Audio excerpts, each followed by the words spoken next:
Sa video na ito ay pag-uusapan po natin ang isang mainit na usapin dito sa mundo ng cryptocurrency, kung saan ay isang kilalang trader ang nagsabing sa XRP daw ay ang pinakamadaling i-short sa buong buhay niya. Pero bakit niya ito nasabi? Ano po ang ibig sabihin ng shorting? At ano po ang epekto nito sa mga kagaya nating Pinoy na crypto trader o investor, particular po sa mga interesado rito kay XRP. Kaya yan po ang siyang ating pag-uusapan sa video na ito, pero bago po tayo magpatuloy ay pakibasa po muna ang disclaimer dito sa ibaba ng ating screen. Ayan, sino nga ba ang trader na nagsabing si XRP ay ang pinakamadaling i-short sa kanyang buong buhay? Yan, ang trader na ito ay kilala sa social media bilang si Cassius Clay. Isa siya sa mga traders na malawak ang influence sa crypto community dahil sa kanyang matatalas na analysis at saka malalaking trades. Kamakailan sa kanyang mga posts sa X o dating Twitter, sinabi niyang si XRP daw ay parang isang disguised meme coin. Ibig sabihin ay kahit mukha itong seryosong project, para sa kanya wala itong solid fundamentals o matibay na basihan para sa mataas na presyo nito. Hindi lang basta salita ang binibitawan ni Ginoong Clay. Ayon sa ulat, nagbukas daw siya ng $1 million na short position laban kay XRP. Ibig sabihin ay tumaya po siya na bababa ang presyo nito. At hanggang ngayon, kumikita pa rin siya mula sa trade na ito dahil hindi pa rin bumabalik sa XRP sa presyo na kanyang pinasukan. Yan, or yung kanyang entry price. Ngayon is ano nga ba ang ibig sabihin ng shorting? Ayan. Para po sa mga hindi nakakaalam or mga baguhan pa lamang rito. Ang shorting, yan, para po sa mga hindi pamilyar ay short selling po yan ang ibig sabihin. Isang paraan po ng pag-trade kung saan ay kikita po tayo kapag bumabagsak ang presyo ng isang asset tulad po ng crypto. Yan, at magagawa lamang po natin yan sa futures or derivatives trading. Ayan, hindi po yan pwede sa spot trading. Yan, sa futures or derivatives trading lamang po. Kaya sa simpleng salita ay para po tayong tumataya na bababa ang presyo pagdating sa shorting. Yan, kung pataas naman po ay yan naman po yung tinatawag na long. Ayan, long position or long buying. Yan naman yung kabaliktaran. Ayan, ngayon is syempre yung pinag-uusapan natin dito is about sa shorting. Kaya bilang halimbawa ay kung pag nag-short po tayo kay XRP sa presyong $2 at bumaba po ito sa presyo na $1.50, panalo po tayo.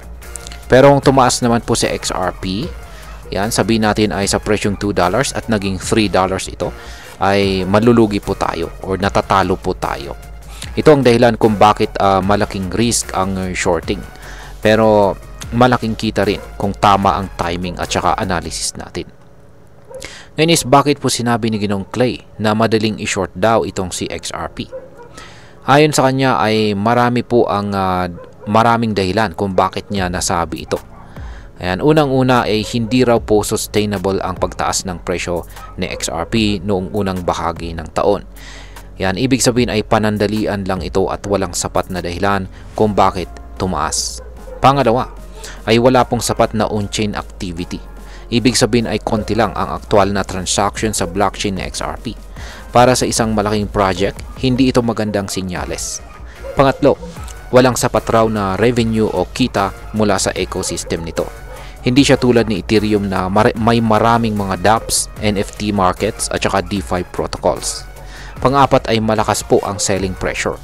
Dahil tumaas po ng halos 6 times ang presyo ni XRP nitong mga nakaraang buwan, marami sa mga naunang bumili ay gustong magbenta para kumita, lalo na kung nararamdaman nilang bababa pa ito.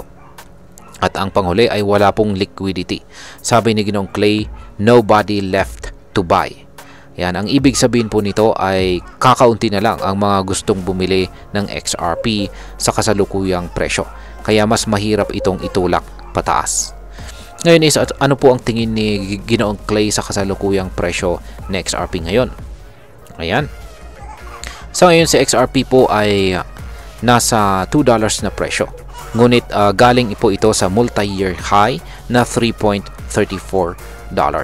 Bumagsak ito ng 40% pero ayon kay Ginoong Clay, overvalued pa rin ito at may posibilidad pa raw itong bumagsak ng mas malala hanggang sa ilalim ng $1 na presyo. Sinabi rin niya na nakakagulat na ang isang token na mababa ang gamit at kita at may market cap na $122 billion. Para sa kanya, ito raw ay miraculous o parang milagro pero hindi sa positibong paraan. Ang matindi pa rito ay tinawag pa niya si XRP na pinakamalaking meme coin sa buong market. At ang matindi pa rito ay bullish pa raw siya sa ibang meme coins na bumagsak na ng 90% pero hindi kay XRP. Ngayon is paano po ito naka-apekto sa community ng XRP? Alam naman natin na si XRP ay may mga loyal na following. Marami po ang naniniwala sa project na ito, lalo na dahil sa partnership nila sa mga institution tulad ng mga bangko at saka financial firms. Pero dahil po sa mga komentaryo tulad ng kay Clay, nakahati ang opinyon ng market. May mga nagsasabing tama siya, pero meron ding mga katulad ni Ginoong Da Vinci Jeremy na kahit kritiko ay naniniwala pa rin na kaya ni XRP na umabot sa presyong $24. Kaya sa madaling salita ay nagiging battlefield sa XRP ng bullish at saka bearish sentiments. Ngayon is pag-usapan naman po natin ang posibleng maging epekto nito para sa atin bilang mga Pinoy crypto traders at investors ni XRP. Kaya yan, kung tayo po ay nag-i-invest or nag-trade dito kay XRP, ang mga balitang tulad nito ay mahalagang pagtuunan ng pansin. Hindi para matakot, kundi para magkaroon ng mas malawak na pananaw. Una, kailangan po nating maging mapanuri sa hype. Kahit gaano pa karami ang sumusuporta sa isang coin, kung wala po itong sapat na gamit o kita, dapat pag-isipan natin kung ito ba ay long-term investment material. Pangalawa, dapat po nating maintindihan ang risk ng shorting at saka overvalued coins. Kapag mataas na po ang presyo at wala namang masyadong development, baka nga tama si Ginoong Clay. Baka panahon na para magbenta or mag-ingat. Pangatlo, hindi po sapat ang dami ng followers o lakas ng community kung ang fundamentals ay mahina. Kailangan natin na maging data-driven at hindi lang padala sa emosyon o hype sa social media. Bilang panghuli, ay ang masasabi ko naman tungkol dito ay sa totoo lang, nakakabahala ang mga punto ni Ginoong Cassius Clay dito.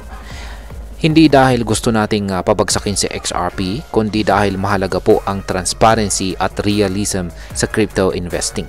Hindi natin dapat isugal ang pera natin sa hype lamang. Pero sa kabilang banda, hindi rin natin pwedeng isantabi ang lakas ng community ni XRP.